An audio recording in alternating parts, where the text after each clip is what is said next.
जय हिंद दोस्तों, मैं हूं गौरव और English by Gaurav sir YouTube channel पर आपका एक बार फिर से स्वागत है।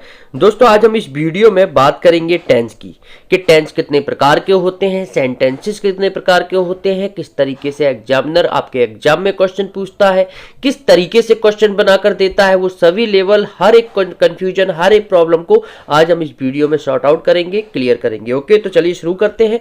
सबसे पहले हम बात करेंगे कि टेंस कितने प्रकार के होते हैं, और अगर आपसे एग्जामिनर आपके एग्जाम में पूछता है दोस्तों कि टेंस कितने प्रकार के होते हैं, तो आप उसको बताना कि 3 प्रकार के होते हैं। पहला होता है प्रेजेंट, दूसरा होता है पास्ट और तीसरा होता है फ्यूचर। ओके, और अगर आपसे पूछता है कि सेंटेंसेस कितने प्रकार के होते हैं, तो आपको क्या जवाब देना है कि सेंटेंसेस इन तीनों को मिलाकर कितने प्रकार के होते हैं, 12 प्रकार के होते हैं, 12 प्रकार के होते हैं। ओके, कौन कौन से होते हैं, 1 बाय 1 हम धीरे धीरे कवर करेंगे। तो यहां पर जो पहला होता है इंडेफिनिट, दूसरा कॉन्टिन्यूअस, तीसरा परफेक्ट और चौथा परफेक्ट कॉन्टिन्यूअस। और इसी के साथ हम प्रेजेंट का यूज करते हैं, तो ये बन जाता है प्रेजेंट इंडेफिनिट। ओके, ये बन जाता है हमारा प्रेजेंट इंडेफिनिट, दूसरा बनेगा प्रेजेंट कॉन्टिन्यूअस, तीसरा बनेगा प्रेजेंट परफेक्ट और चौथा बनेगा प्रेजेंट परफेक्ट कॉन्टिन्यूअस। ओके, इसी तरीके से सेम एज इट इज इन्हीं चारों पॉइंट को हम पास्ट में ऐड कर देंगे, तो क्या बन जाएगा, पास्ट इंडेफिनिट, दूसरा हमारा बनेगा पास्ट कॉन्टिन्यूअस, तीसरा बनेगा पास्ट परफेक्ट और चौथा बनेगा पास्ट परफेक्ट कॉन्टिन्यूअस। ओके, और इन्हीं तीनों पॉइंट को हम फ्यूचर में ऐड कर देते हैं, तो क्या बनेगा, पहला बनेगा हमारा फ्यूचर इंडेफिनिट, दूसरा बनेगा फ्यूचर कॉन्टिन्यूअस, तीसरा बनेगा फ्यूचर परफेक्ट और चौथा बनेगा फ्यूचर परफेक्ट कॉन्टिन्यूअस। ओके, यहां तक बात समझ में आई। कुछ नहीं करना है, इन्हीं चारों पॉइंट को हमें इस वाली सेंटेंस में और इस वाली सेंटेंस में ऐड कर देना है। तो कुल टोटल कितने प्रकार के सेंटेंसेस हुए, 4 ये हो गए, 4 ये हो गए, 4 ये हो गए, यानी कि सेंटेंसेस हमारे 12 यानी कि 12 प्रकार के होते हैं। और टेंस हमारे कितने प्रकार के होते हैं, 1 2 3 यानी कि प्रेजेंट, पास्ट एंड फ्यूचर। यहां तक बात समझ में आई। अब चलिए यहां पर हम 1 बाय 1 पहले हम सीखेंगे प्रेजेंट के सभी चारों सेंटेंसेस को, उसके बाद पास्ट के सभी और उसके बाद फ्यूचर के सभी सेंटेंसेस को हम सीखेंगे। तो सबसे पहले हम बात करेंगे प्रेजेंट इंडेफिनिट की। तो प्रेजेंट इंडेफिनिट में क्या होता है, तो यहां पर आप देख सकते हैं प्रेजेंट इंडेफिनिट सेंटेंस। याद रखना, प्रेजेंट इंडेफिनिट के सेंटेंसेस में दोस्तों पहले सब्जेक्ट आता है, उसके बाद वर्ब, और वर्ब की हमेशा फर्स्ट फॉर्म आएगी। कब आएगी, जब हमारा जो सब्जेक्ट है वो कैसा हो, प्लूरल हो। याद रखना, अगर सब्जेक्ट प्लूरल हो यानी कि एक से ज्यादा के बारे में बात करी गई हो, तो याद रखना वर्ब की फर्स्ट फॉर्म ही आएगी। हम ये नहीं कर सकते कि गो का गोज कर देंगे, गलत हो जाएगा और एग्जामिनर आपको यहीं से कंफ्यूजन में डालने की कोशिश करेगा। तो इस बात को भी आपको ध्यान में रखना है। एग्जाम्पल के माध्यम से मैं और आसान तरीके से आपको बताऊंगा। और यहां पर दोस्तों मैंने लिखा है वर्ब में एस और ई एस का ऐड करना। कब ऐड होता है वर्ब में एस और ईएस, याद रखना जब हमारा सब्जेक्ट यानी कि ये जो सब्जेक्ट है जब सिंगुलर होता है। कैसा होता है, जब सिंगल होता है, एक वचन होता है, सिंगुलर होता है, तो उस कंडीशन में हम वर्ब की फर्स्ट फॉर्म के साथ एस और ई एस का यूज करते हैं। इस बात को भी आपको ध्यान में रखना। और उसके बाद हम ऑब्जेक्ट का यूज करते हैं। ओके, एक बार और मैं रिपीट करके बता देता हूं। पहले आता है सब्जेक्ट, उसके बाद वर्ब की फर्स्ट फॉर्म। कब, जब हमारा सब्जेक्ट प्लूरल हो, और वर्ब की फर्स्ट फॉर्म में एस या ई एस कब लगाते हैं, जब हमारा सब्जेक्ट सिंगुलर हो, सिंगल हो। ओके, उसके बाद हमारा आता है ऑब्जेक्ट। चलिए कुछ एग्जाम्पल के माध्यम से हम समझते हैं। तो यहां पर दोस्तों मैंने कुछ एग्जाम्पल्स लिखे हैं। पहला लिखा है ही ईट्स मैंगोज। तो यहां पर आप देख सकते हैं ही हमारा क्या है, सिंगुलर है। जब सिंगुलर है तो ईट के साथ एस का हमने यूज किया, ईट्स हो गया, और यहां पर उसके बाद ऑब्जेक्ट का यूज किया। एक और उदाहरण के माध्यम से देखते हैं, दे ईट मैंगोज। तो यहां पर आप देख सकते हैं दे हमारा क्या है, एक प्लूरल सब्जेक्ट है। तब यहां पर हमने वर्ब में एस और ईएस का यूज नहीं किया, क्योंकि मैंने अभी आपको बताया था कि वर्ब में एस और ईएस का यूज तब होगा जब हमारा सब्जेक्ट सिंगुलर होगा। बट यहां पर तो प्लूरल है, तो जब प्लूरल सब्जेक्ट है तो ओनली वर्ब की फर्स्ट फॉर्म का यूज किया जाएगा। उसके बाद यहां पर मैंगोज हमारा ऑब्जेक्ट आ गया। ऐसे ही मैंने राम गोज टू मार्केट और दे गो टू मार्केट का एग्जाम्पल आपको दिया है, जो ऑलरेडी मैंने अभी आपको बता दिया है। बात करें अगर हमारा ये क्या है, यानी कि सिंपल सेंटेंसेस है, अगर इनको हम नेगेटिव बनाए या इंटरोगेटिव बनाए तो फिर कैसे बनाएंगे। याद रखना, अगर हम इसका नेगेटिव बना रहे हैं तो डज नॉट का यूज किया जाएगा और यहां से एक ट्रिपल डी का फॉर्मूला निकल कर आता है। एक आता है डू, एक आता है डज और एक आता है डिड। इस बात का ध्यान रखना है। डू और डज आता है इसी वाले सेंटेंस में और डिड आता है पास्ट इंडेफिनिट के सेंटेंस में। कब आता है? पास्ट इंडेफिनिट के, जो मैं आगे आपको बताऊंगा। तो यहां पर बस डू और डज याद रखना। डू हमारा कब यूज होता है? प्लूरल के साथ, और डज हमारा यूज होता है सिंगुलर के साथ। ओके, डू हमारा प्लूरल और डज हमारा सिंगुलर के साथ, यानी कि जो सब्जेक्ट हमारा सिंगुलर होगा तो इंट्रोगेटिव या नेगेटिव में हम डज का यूज करेंगे, और वही हमारा सब्जेक्ट प्लूरल होगा, बहुवचन होगा, तो हम किसका यूज करेंगे? डू का यूज करेंगे। इस बात का ध्यान रखना। कुछ उदाहरण के माध्यम से भी मैं आपको बताना चाहता हूं। यहां पर हमने इसका नेगेटिव बनाया तो आप देख सकते हैं ही क्या है? एक सिंगुलर है तो सिंगुलर के साथ डज का यूज किया गया है, उसके बाद नॉट का, वर्ब की फर्स्ट फॉर्म का यूज किया गया है, उसके बाद ऑब्जेक्ट का यूज किया गया है। बात करें हम एक और एग्जाम्पल की, तो यहां पर आप देख सकते हैं they do not eat mangoes. तो यहां पर आप देख सकते हैं दोस्तों, दे हमारा क्या है? एक प्लूरल है, और डू नॉट क्योंकि यहां पर प्लूरल सब्जेक्ट आ गया तो यहां पर डज का यूज नहीं होगा, डू का यूज किया गया है। उसके बाद हमने नॉट लगाया है, वर्ब की फर्स्ट फॉर्म का यूज किया गया है, और उसके बाद हमने मैंगोज यहां पर यानी कि ऑब्जेक्ट का ऐड किया है। बात करें एक और एग्जांपल की, तो यहां पर आप देख सकते हैं डज राम, यानी कि ये इंट्रोगेटिव सेंटेंसेस है, और यहां से एग्जामिनर आपको इस तरीके से एक सेंटेंस एग्जाम में दे देगा और आपसे पूछेगा कि ये हमारा कौन सा सेंटेंस है, प्रेजेंट इंडेफिनिट है, प्रेजेंट परफेक्ट है, पास्ट इंडेफिनिट है, और आपको कंफ्यूज करने की कोशिश करेगा। तो इस बात को आपको ध्यान में रखना है। अपना अच्छा स्कोर करने के लिए ये टेंस और सेंटेंसेस का टॉपिक सीखना बहुत ज्यादा जरूरी है। तो यहां पर दोस्तों मैं आपको बताना चाहूंगा, जैसा कि आप देख रहे हैं मोबाइल की स्क्रीन पर, डज यहां पर हमारा पहले आया है क्योंकि यहां पर ये क्या है? हेल्पिंग वर्ब है, और उसके बाद हमारा सब्जेक्ट राम आया है। राम हमारा सिंगल है, इसलिए हेल्पिंग वर्ब यानी कि ये डज का यूज किया गया है। अगर यहां पर प्लूरल सब्जेक्ट होता तो डज की जगह डू का यूज किया जाता। उसके बाद वर्ब की फर्स्ट फॉर्म का यूज किया गया है, और इसके बाद ऑब्जेक्ट का यूज किया गया है, यानी कि does Ram go to market. इसका हिंदी अगर अनुवाद करें तो क्या राम मार्केट जाता है? ही ईट्स मैंगोज, वह आम खाता है। दे ईट मैंगोज, वे आम खाते हैं। इस तरीके का उच्चारण आपको हिंदी के रूप में देखने के लिए मिलेगा। ओके, वहीं में अगर लास्ट एग्जाम्पल की बात करूं, they not go to market, तो यहां पर आप देख सकते हैं दे हमारा कैसा है? प्लूरल सब्जेक्ट है। जब प्लूरल है तो इसके लिए हम किसका यूज करेंगे? डू का यूज करेंगे। उसके बाद यहाँ पर इंटरगेटिव नेगेटिव सेंटेंसेस है ये, तो यहाँ पर आप देख सकते हैं नॉट का यूज किया गया है। कब? दे के बाद, यानी कि सब्जेक्ट के बाद नॉट का यूज किया जाएगा। उसके बाद वर्ब की फर्स्ट फॉर्म का यूज किया गया है, और यहाँ पर आप देख सकते हैं उसके बाद ऑब्जेक्ट का यूज किया गया है। तो इस तरीके से यहाँ पर हमने प्रेजेंट इंडेफिनिट के सेंटेंसेस को कवर किया।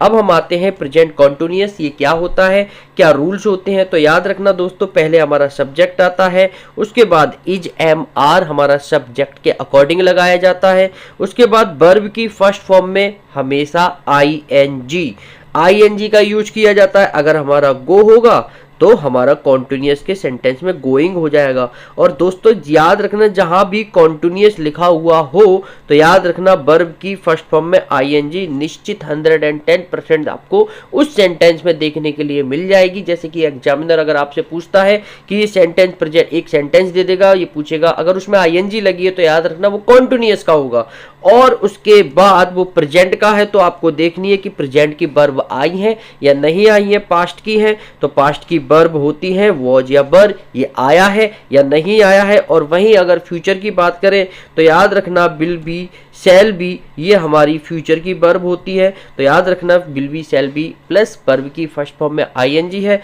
तो फ्यूचर कॉन्टिन्यूअस।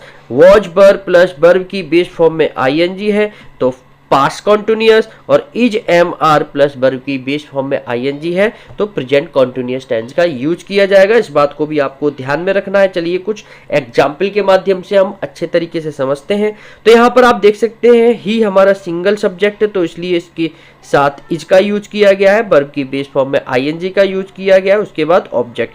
सेम यही रूल है जो मैंने ऊपर आपको बताए हैं। ओके, तो यहाँ पर वह आम खा रहा है, इसका हिंदी मीनिंग होगा वह आम खा रहा है, जा रहा है, सो रहा है, इस तरीके की सेंस आपको रहा है, रही के रूप में हिंदी में देखने के लिए मिलते हैं। नेक्स्ट उदाहरण की अगर हम बात करें दोस्तों, दे आर ईटिंग मैंगोज, तो यहाँ पर आप देख सकते हैं दे हमारा कैसा सब्जेक्ट है, प्लूरल है। जब प्लूरल है तो इसके साथ हम आर का यूज करेंगे। मैंने अभी ऊपर आपको बताया था कि ये जो वर्ब है सब्जेक्ट के अकॉर्डिंग ऐड की जाएंगी। वर्ब की बेस फॉर्म में तो आईएनजी आता ही है, जो कि मैं ऑलरेडी आपको बता चुका हूं, और उसके बाद ऑब्जेक्ट का यूज किया जाएगा। ओके, एक और उदाहरण हम देखते हैं। तो Ram is going to market, Ram हमारा सिंगल सब्जेक्ट है तो इज का यूज किया गया है। उसके बाद वर्ब की बेस फॉर्म में आईएनजी का यूज किया गया, उसके बाद object. They are going to market, तो दे हमारा क्या है, एक प्लूरल सब्जेक्ट है, यानी कि 2 से नंबर जब ज्यादा हो तो वो हमारा प्लूरल सब्जेक्ट कहलाया जाता है। और जब प्लूरल सब्जेक्ट है तो आर का यूज किया गया है। वहीं यहां पर वर्ब की बेस फॉर्म में आईएनजी का यूज किया गया है, जो मैं ऑलरेडी आपको इस रूल में बता चुका हूं। उसके बाद टू मार्केट यानी कि ऑब्जेक्ट का यूज किया गया है। बात करें अगर इसका हमें नेगेटिव बनाना हो तो याद रखना नॉट हमेशा इज एम आर और आईएनजी के बीच में हमेशा और हमेशा नॉट का यूज किया जाएगा। आप देख सकते हैं दे आर, तो यहां पर दे हमारा सब्जेक्ट है, आर हमारी हेल्पिंग वर्ब है और ईटिंग हमारी मेन वर्ब है। तो नॉट जो है हेल्पिंग और मेन वर्ब के बीच में यूज किया जाएगा और उसके बाद ऑब्जेक्ट तो लास्ट में आता है, यह आपको ऑलरेडी पता होगा। बात करें अगर इसका इंटरोगेटिव सेंटेंस बनाए तो किस तरीके से बनेगा, तो हमारा हेल्पिंग वर्ब पहले आएगा। Okay, Ram going to market, उसके बाद सब्जेक्ट आएगा, उसके बाद वर्ब की बेस फॉर्म में आईएनजी आएगी और उसके बाद ऑब्जेक्ट का यूज किया जाएगा। बात करें अगर इसकी इंटरोगेटिव प्लस नेगेटिव बनाए तो किस तरीके से बनाया जाएगा, तो पहले आएगा helping verb is am are subject के अकॉर्डिंग, उसके बाद हमारा सब्जेक्ट आ जाएगा, दे आया है तो इसके अकॉर्डिंग आर का यूज किया गया है। उसके बाद यहां पर आप देख सकते हैं तुरंत नॉट का यूज किया गया है और उसके बाद हमारी वर्ब की बेस फॉर्म में आईएनजी का यूज किया गया, उसके बाद हमारा ऑब्जेक्ट आया है। तो इस तरीके से यहां पर आप देख सकते हैं कि हमने प्रेजेंट कॉन्टिन्यूअस के सेंटेंसेस को भी बहुत ही आसानी से कवर कर लिया। अभी भी कोई डाउट है या कोई दिक्कत है तो आप कमेंट बॉक्स में कमेंट कर सकते हैं। अब हम बात करेंगे प्रेजेंट परफेक्ट सेंटेंसेस की। इसका रूल क्या है दोस्तों, तो पहले सब्जेक्ट आता है, उसके बाद हैज या हैव का यूज किया जाएगा सब्जेक्ट के अकॉर्डिंग। अगर हमारा सब्जेक्ट सिंगुलर है तो हैज का यूज किया जाएगा, सब्जेक्ट प्लूरल है तो हैव का यूज किया जाएगा। ओके, वर्ब की थर्ड फॉर्म याद रखना, ट्रिपल एच का फॉर्मूला होता है, एक होता है हैज, एक होता है हैव, ओके, और एक होता है हैड। इन तीनों के साथ B3 यानी कि वर्ब की थर्ड फॉर्म का यूज किया जाएगा। यहां पर मैं कुछ अच्छे तरीके से लिख देता हूं ताकि आपको प्रॉपर अच्छे तरीके से समझ में आ जाए। तो यहां पर एक फॉर्मूला होता है ट्रिपल एच का, एक होता है हैज, हैव और हैड। इन तीनों के साथ B3 का यूज किया जाएगा यानी कि वर्ब की थर्ड फॉर्म का यूज किया जाएगा। इस बात को ध्यान में रखना है। तो प्रेजेंट परफेक्ट के रूल को समझते हैं कि प्रेजेंट परफेक्ट सेंटेंस का रूल क्या है। तो यहाँ पर ही हैज ईटन मैंगोज, तो यहाँ पर आप देख सकते हैं कि ही हमारा कैसा सब्जेक्ट है, सिंगुलर सब्जेक्ट है। तो जब ये सिंगुलर है तो इसके साथ हैज का यूज किया गया है, जो ऑलरेडी मैं आपको बता चुका हूं। B3 यानी कि वर्ब की थर्ड फॉर्म का यूज किया गया है, ईट, एट, ईटन का यूज किया गया है, उसके बाद ऑब्जेक्ट का यूज किया गया है, यानी कि वह आम खा चुका है। इस तरीके का सेंस हिंदी में निकल कर आएगा, तो इस बात को भी आपको ध्यान में रखना है। तो यहाँ पर कुछ एक और उदाहरण के माध्यम से हम समझते हैं दोस्तों कि दे हैव ईटन मैंगोज। तो दे हमारा कैसा सब्जेक्ट है, एक प्लूरल है। जब प्लूरल है तो इसके साथ हैव का यूज किया गया है, उसके बाद B3 का यूज किया गया है यानी कि वर्ब की थर्ड फॉर्म का यूज किया गया है, उसके बाद मैंगोज यानी कि ऑब्जेक्ट का यूज किया गया है। वहीं बात करें एक और एक उदाहरण की, तो राम सिंगुलर है, उसके बाद हैज का यूज किया गया क्योंकि सिंगल सब्जेक्ट के साथ सिंगुलर के साथ हैज का यूज किया जाएगा, ऑलरेडी मैं आपको बता चुका हूं। उसके बाद B3 यानी कि गो, बेंट, गॉन, तो B3 हमारी गॉन हुई और उसके बाद टू मार्केट यानी कि ऑब्जेक्ट का यूज किया जाएगा। ओके, नेक्स्ट हमारा उदाहरण है we have gone to market, यानी कि हम मार्केट जा चुके हैं। तो बी हमारा कैसा नाउन है, कैसा सब्जेक्ट है, प्लूरल है। तो यहां पर आप देख सकते हैं हैव का यूज किया गया है और गॉन हमारा B3 है यानी कि वर्ब की थर्ड फॉर्म और उसके बाद ऑब्जेक्ट। अगर हम बात करें कि एग्जामिनर नेगेटिव बनाने के लिए इन सेंटेंसेस को देता है, एक सेंटेंसेस लिख देगा कि ही हैज ईटन मैंगोज को नेगेटिव में कन्वर्ट करो, तो कैसे करेंगे, तो याद रखना दोस्तों हैज और मेन वर्ब, यानी कि हेल्पिंग वर्ब और मेन वर्ब, ये हमारी क्या है हेल्पिंग वर्ब और ये हमारी क्या है मेन वर्ब। मेन वर्ब यानी कि जिसकी फॉर्म बनाई जा सकती है, हेल्पिंग वर्ब जो सब्जेक्ट की हेल्प करती है, वो बताती है कि हमारा सेंटेंस कौन से टेंस में है। ओके, तो यहाँ पर नॉट हमारा इस जगह लगाया जाएगा, इस बात का ध्यान में रखना है। They have not eaten mangoes, अगर हम इसका नेगेटिव बनाए तो कैसे बनेगा, they have not eaten mangoes का यूज किया जाएगा। बात करें अगर इसका हम इंटरोगेटिव बनाए तो has Ram gone to market, यानी कि हेल्पिंग वर्ब पहले और जैसी हेल्पिंग वर्ब वैसा सब्जेक्ट, सब्जेक्ट जैसा होगा वैसी हेल्पिंग वर्ब का यूज किया जाएगा। वहीं अगर हम बात करें we have gone to market, इसका हमें इंटरोगेटिव प्लस नेगेटिव बनाना है, तो यहां पर आप देख सकते हैं हैव, उसके बाद सब्जेक्ट, उसके बाद नॉट, उसके बाद B3, फिर उसके बाद ऑब्जेक्ट, और ये क्वेश्चन मार्क को लगाना बिल्कुल मत भूलना अगर हमारी बात होती है इंटरोगेटिव सेंटेंस या इंटरोगेटिव और नेगेटिव सेंटेंसेस की, यानी कि इंटरोगेटिव प्लस नेगेटिव और ओनली नेगेटिव है तो यहाँ पर फुल स्टॉप का यूज किया जाएगा। ये छोटी छोटी सी बारीकियां आपको पता होंगी। बात करें हम प्रेजेंट परफेक्ट कॉन्टिन्यूअस सेंटेंस, और यहाँ से बच्चे डेफिनेटली कंफ्यूज होते हैं किसको लेकर, सिंस और फॉर को लेकर। आज हम इस सिंस फॉर को कॉन्सेप्ट को इस तरीके से खत्म करेंगे कि आपको पता भी नहीं चलेगा और आप बहुत ही आसानी से प्रेजेंट परफेक्ट कॉन्टिन्यूअस का सेंटेंस बनाना सीख चुके होंगे। तो यहां पर हम बात करेंगे रूल की कि आखिर रूल क्या है। तो दोस्तों मैं आपको बताना चाहूंगा, पहले आता है सब्जेक्ट और उसके बाद हैज बीन या हैव बीन। याद रखो, सिंगुलर सब्जेक्ट की बात करें तो हैज बीन और प्लूरल सब्जेक्ट की बात करें तो हैव बीन का यूज किया जाएगा। उसके बाद वर्ब की बेस फॉर्म में आईएनजी, मैंने आपको बताया था जहां भी कॉन्टिन्यूअस आप देख लो तो उसमें आईएनजी डेफिनेटली आएगा सेंटेंस में। ओके, वो बात की बात है कि हमारी वर्ब डिसाइड करेगी, अगर हैज बीन लग गया या हैव बीन लग गया तो present perfect continuous, is MR लग गया तो प्रेजेंट कॉन्टिन्यूअस, वॉज वर लग गया वर्ब की आईएनजी से पहले तो past continuous, will be shall B लग गया तो future continuous. Okay, but continuous है ये 110% श्योर है क्योंकि हमारी वर्ब की बेस फॉर्म में आईएनजी आ रही है। उसके बाद हमारा ऑब्जेक्ट आएगा, सिंस और फॉर का यूज किया जाएगा। उसके बाद टाइम, टाइम बहुत जरूरी है और यहां से एग्जामिनर आपको कंफ्यूज करने की डेफिनेटली कोशिश करेगा और यहां से बच्चे बहुत बार क्वेश्चन को गलत कराते हैं, किसको लेकर, सिंस और फॉर को लेकर। ओके, चलिए इसको समझते हैं कि आखिर सिंस कब आएगा और फॉर का यूज कब किया जाएगा। तो यहां पर दोस्तों मैं आपको बताना चाहूंगा, आपके घर में कैलेंडर है, अगर कैलेंडर की हम बात करें तो दोस्तों जो चीज, जो तारीख, जो महीना, जो दिन प्रेजेंट हो, जिसका कोई एविडेंस हो, सबूत हो कि हाँ आप दिखा सकते हो देखिए ये है। जैसे कि अगर हम बात करूं दिन की तो दिन आपके जो घर में कैलेंडर है क्या उसमें प्रेजेंट है? आप कहोगे बिल्कुल है सर, मंडे हम दिखा सकते हैं, मंडे कैलेंडर में दे रखा है, उसका हमारे पास एविडेंस है।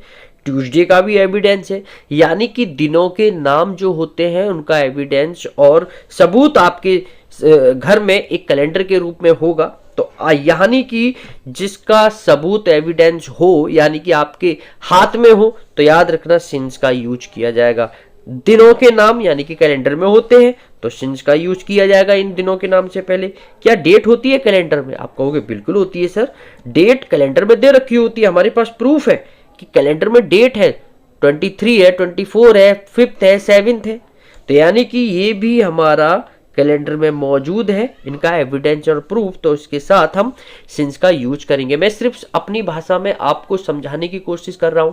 ओके, कोई इसको अदरवाइज लेकर मत जाना कि सर गलत पढ़ा रहे हैं, या बस मैं ये है कि कॉन्सेप्ट आपका क्लियर करने की कोशिश कर रहा हूं ताकि आपको बेहतर तरीके से सिंस और फॉर से रिलेटेड जो भी कंफ्यूजन है, जो भी प्रॉब्लम है, दिक्कत है, वो सभी दूर हो जाए। अगर मैं बात करूं ईयर्स की, तो क्या ईयर्स जो साल है वो कैलेंडर में दे रखी होती है? बिल्कुल दे रखी होती है। अगर पुराना कैलेंडर उठा के लाओगे तो पुरानी ईयर दे रखी होगी, नए साल का कैलेंडर लाओगे तो नई साल की ईयर दे रखी होगी। ओके, तो यहां पर आप यानी कि ये कह सकते हैं सर इसका भी एविडेंस हमारे कैलेंडर में उपस्थित है, प्रेजेंट है, तो यानी कि जब प्रेजेंट है एविडेंस तो सिंस का यूज किया जाएगा। ऐसे ही हम मंथ की बात करें तो मंथ में हमारा मई हो गया, जुलाई हो गया, और भी बहुत सारे मंथ हो गए, वो सभी कैलेंडर में दे रखे होते हैं। ओके, बात करें ओकेशन की तो होली दिवाली होती है, बिल्कुल होती है, यानी कि हम उस समय बता सकते हैं होली के दिन आज होली है, कल होली है, तो यानी कि ये भी हमारे एज ए एविडेंस प्रूफ के रूप में मौजूद है, तो इसके साथ भी हम सिंस का यूज करेंगे। ओके, अब बात करते हैं क्लॉक की, कि क्लॉक यानी कि घड़ी में अगर मैं कहूं 2 बजे तो आप मुझे दिखा दोगे कि हाँ सर देखिए घड़ी में 2 बज रहे हैं, यानी कि उसका भी एविडेंस और प्रूफ है आपके हाथ में, यानी कि 7 घड़ी में बजता है, यानी कि हम उसे देख सकते हैं, इसका एविडेंस और प्रूफ होता है, तो इसलिए सिंस का यूज किया जाएगा। 12 भी बजते हैं, 2 भी बजते हैं, बहुत सारा टाइम बजता है। ओके, तो इसके साथ हम सिंस का यूज, जहां भी 7 o'clock 12 o'clock यानी कि जिसका एविडेंस और प्रूफ है तो सिंस का यूज किया जाएगा। ओके, यहां पर मैं स्टेज ऑफ लाइफ की बात करूं, जैसे चाइल्डहुड, एडोलसेंस, तो इनके साथ भी यानी कि लाइफ की जो भी स्टेज होती है ना, जैसे बचपन हुआ आपका, तो इनके साथ हम याद रखना सिंस का यूज करेंगे। दूसरी बात करें part of each day, morning हुआ, लास्ट नाइट हुआ, ओके, नून हुआ, दोपहर जिसे बोलते हैं, यानी कि सपोज दैट मैं अगर आपसे कहूं मॉर्निंग में आपसे गुड इवनिंग बोलूं तो आप मुझसे क्या बोलोगे, सर अभी मॉर्निंग हो रही है, क्योंकि वो एविडेंस आपके हाथ में है, यानी कि वो आप मुझे दिखा सकते हो, सर ये देखिए बाहर जाकर सबूत है हमारे पास, सुबह हो रही है, आप गुड इवनिंग क्यों बोल रहे हो, तो यानी कि आपके पास वो एविडेंस है, तो इस हिसाब से सिंस का यूज किया जाएगा। ओके, यहां तक प्रॉपर अच्छी तरीके से बात समझ में आई। मैं सिर्फ अपनी भाषा में आपको समझाने की कोशिश कर रहा हूं बच्चों, ताकि फॉर और सिंस से रिलेटेड आपको कोई भी प्रॉब्लम ना हो एग्जाम के दौरान। तो यहां पर फॉर का यूज कब किया जाएगा, पीरियड ऑफ टाइम, किसके रूप में, पीरियड ऑफ टाइम क्या होता है, जैसे कि 3 घंटे, अगर मैं कहूं आपसे वह 3 बजे से खेल रहा है, और दूसरा सेंटेंस बोलूं वह 3 घंटे से खेल रहा है, तो 3 घंटे का कोई एविडेंस या प्रूफ होगा आपके हाथ में नहीं होगा, क्योंकि ना आप घड़ी में दिखा सकते हो ना ही कैलेंडर में। बट मैं कहूं वह 3 बजे से खेल रहा है, तो आप कहोगे सर ये घड़ी में हम इसका टाइम दिखा सकते हैं, क्योंकि घड़ी में 3 बजता है। 2 महीने से, और मैं कहूं 2 जनवरी से, तो महीने और तारीख जो है कैलेंडर में दे रखी होती है, एविडेंस प्रूफ होता है। तो यहां पर मंथ की बात हुई है, कोई मंथ के नेम की बात नहीं हुई है। अगर महीने के नाम की बात होती तो सिंस, और 2 महीने से, अब क्या पता कौन सा महीना, वो जनवरी है, फरवरी है, मार्च है, ये तो नहीं पता ना, वह 2 महीने से खेल रहा है। अब बताओ जरा, वह 2 जनवरी से खेल रहा, तो आप एक बता दोगे कैलेंडर में जनवरी भी दे रखी होती है, 2 तारीख भी दे रखी होती है, तो सिंस का यूज। वही 2 महीना क्या होता है, सर ये तो एक time of period of time है, तो यहां पर हम फॉर का यूज करेंगे। ओके, 2 साल से या 1992 से, 1992 या 2002 से वह पढ़ रहा है, तो यानी कि कैलेंडर में है वो डेट 2002, तो इसलिए सिंस। बट मैं कहूं 2 साल से, तो क्या कोई ईयर आपको पार्टिकुलर ईयर के नाम पता है या पर्टिकुलर ईयर पता है, नहीं पता, तो इस हिसाब से यहां पर फॉर का यूज किया जाएगा, इस बात का ध्यान रखना। 3 वीक, तो 3 वीक कोई एक पार्टिकुलर टाइम है नहीं है, ये पीरियड ऑफ टाइम है, तो इसलिए यहां पर फॉर का यूज। जिसका प्रूफ हो एविडेंस हो वहां पर सिंस मार दो, और जहां पर एविडेंस प्रूफ ना हो फॉर मार दो। बाकी ये कॉन्सेप्ट ऑलरेडी मैं ओकेशन वाला और ये स्टेज ऑफ लाइफ का मैं ऑलरेडी बता चुका हूं, तो इस बात को भी आपको ध्यान में रखना है। चलिए कुछ एग्जाम्पल के माध्यम से हम समझते हैं। He has been eating mangoes for 2 hours, तो यहां पर 2 घंटे, क्या आप मुझे बता सकते हैं आपके पास क्या सबूत है 2 घंटे का, नहीं होगा, तो इसलिए इसके साथ फॉर का यूज किया गया है। ही हमारा सिंगुलर है, तो इसलिए हैज बीन का यूज किया गया है। उसके बाद वर्ब की बेस फॉर्म में आईएनजी का यूज किया गया है, ऑब्जेक्ट का यूज किया गया है। ओके, वही रूल है जो मैंने अभी आपको यहां पर बताया था, यही रूल आपको अप्लाई करना है, ज्यादा और दिमाग में इधर उधर की बातें नहीं रखनी है, बस ये रूल्स क्लियर करो और आप अपने एग्जाम में 1 से 2 नंबर यहां से निश्चित ही गेन कर सकते हैं। बात करें they have been eating mangoes since 2 o'clock, तो ये बोल रहा है वे 2 बजे से आम खा रहे हैं, यानी कि 2 बजे से बात हो रही है। आप घड़ी में ये टाइम दिखा सकते हो, 2 घंटे दिखा सकते हो घड़ी में, या 2 बजे से दिखा सकते हो, तो आपका जवाब होगा सर हम 2 बजे से ये घड़ी में क्लॉक में दिखा सकते हैं। क्या 2 घंटे से दिखा सकते हो, नहीं दिखा सकते हो, टाइम आपके पास एविडेंस ही नहीं है, तो इसलिए यहाँ पर फॉर का यूज किया गया है। वहीं अगर मैं बात करूं, किसकी बात करूं, कि यहाँ पर 2 o'clock की बात करूं, तो यहाँ पर सिंस का यूज किया गया है, क्योंकि 2 o'clock का ये जो टाइम है आप घड़ी में दिखा सकते हो, आपके पास एविडेंस और प्रूफ है। तो Ram has been reading the book since 2010, तो यहाँ पर आप देख सकते हैं 2010, यानी कि जो डेट है, क्या आपके पास इसका एविडेंस है? बिल्कुल होगा, क्योंकि ये डेट कैलेंडर में मौजूद है, इसलिए यहाँ पर सिंस का यूज किया गया है। और यहाँ पर राम हमारा सिंगुलर सब्जेक्ट है, तो इसके लिए हैज बीन का यूज किया गया है। वर्ब की बेस फॉर्म में आईएनजी का यूज किया गया, उसके बाद ऑब्जेक्ट और उसके बाद सिंस फॉर, मैंने अभी जैसा कि रूल में आपको बताया है, और उसके बाद टाइम हमारा 2010 है। ओके, यानी कि राम जो है 2010 से बुक पढ़ रहा है। इसका हिंदी में इस तरीके से सेंस निकल कर आता है, we have been reading the book for 10 years. क्या कोई एक पार्टिकुलर ईयर दे रखी है? नहीं दे रखी। 10 साल से हम जो है यह किताब पढ़ रहे हैं, बट कोई एक पार्टिकुलर ईयर नहीं दे रखी। अगर हम कहते कि हम जो है 2002 से ये किताब पढ़ रहे हैं, तब हम सिंस का यूज करते हैं, क्योंकि 2002 ये जो सन है कैलेंडर में प्रेजेंट होती है, हमारे पास इसका एविडेंस होता है, तो इस हिसाब से हम सिंस का यूज करते हैं इसके पहले। बट यहाँ पर सिंस का यूज नहीं करेंगे, क्योंकि यहाँ पर 10 ईयर्स दे रखा है, जो एक पीरियड ऑफ टाइम है। ओके, अगर हमें इसका नेगेटिव बनाना है तो याद रखना, हैज और बीन के बीच में हम नॉट का यूज करेंगे, तो he has not been eating mangoes for 2 hours. अगर हम दे हैव नॉट, यानी कि दे हमारा प्लूरल है, हैव हमारा ये हेल्पिंग वर्ब है, दे के अकॉर्डिंग आई है, क्योंकि दे प्लूरल है।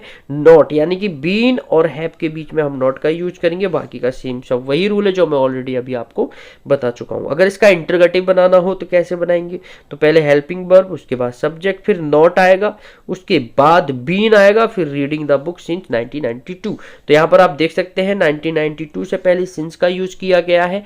क्यों? क्योंकि ये 1992 जो डेट है, सॉरी ये जो ईयर है आपके कैलेंडर में मौजूद है, तो इसलिए यहां पर सिंस का यूज किया गया है। हैव बी नॉट बीन, तो यहां पर बी हमारा कैसा एक प्लूरल है, तो उसी के अकॉर्डिंग यहां पर हैव का यूज किया गया है। यहां पर रीडिंग वर्ब की बेस फॉर्म में आईएनजी, द बुक, और उसके बाद फॉर, फिर टाइम का यूज किया गया है 10 ईयर्स। तो 10 ईयर्स कोई टाइम नहीं है, एक पार्टिकुलर टाइम नहीं है। अगर हम ये पार्टिकुलर टाइम होता तो इसके पहले सिंस, बट ये पीरियड ऑफ टाइम है, तो इसके पहले फॉर का यूज किया गया है। तो इस तरीके से हमने दोस्तों यहाँ पर प्रेजेंट के 4 जो भी टॉपिक थे, present indefinite, present continuous, present perfect and present perfect continuous, ये सभी हमने क्लियर किए। तब भी कोई डाउट या प्रॉब्लम है तो आप मुझे कमेंट बॉक्स में कमेंट कर सकते हो, और यहाँ से आप निश्चित ही 1 से 2 नंबर अपने एक यूपी टेट या सुपर टेट के एग्जाम में क्लियर कर सकते हैं। तो दोस्तों अगर वीडियो आपको अच्छी लगी तो प्लीज वीडियो को लाइक कीजिए। धन्यवाद इस वीडियो को देखने के लिए। चैनल पे नए आए हैं, पहली बार मेरी वीडियो को देख रहे हैं, चैनल को सब्सक्राइब कीजिए, दोस्तों को शेयर कीजिए। और अगर थोड़ा बहुत भी आपकी इस वीडियो ने हेल्प की आपकी, तो प्लीज वीडियो को लाइक कीजिए। मिलते हैं अगले नए कॉन्सेप्ट के साथ, जिसमें हम past indefinite, past continuous, past perfect और पास्ट परफेक्ट कॉन्टिन्यूअस से रिलेटेड हम रूल सीखेंगे। और यहाँ से सेंटेंसेस की सभी वीडियो मैं आपको 1 बाय 1 ला कर दूंगा, जिससे आप अपने यूपी टेट और सुपर टेट के एग्जाम में काफी अच्छा स्कोर कर सकते हैं। तो जय हिंद दोस्तों, फिर मिलते हैं दोबारा एक नई वीडियो में। जब तक के लिए आप अपना ख्याल रखिए। वंदे मातरम, इंकलाब जिंदाबाद।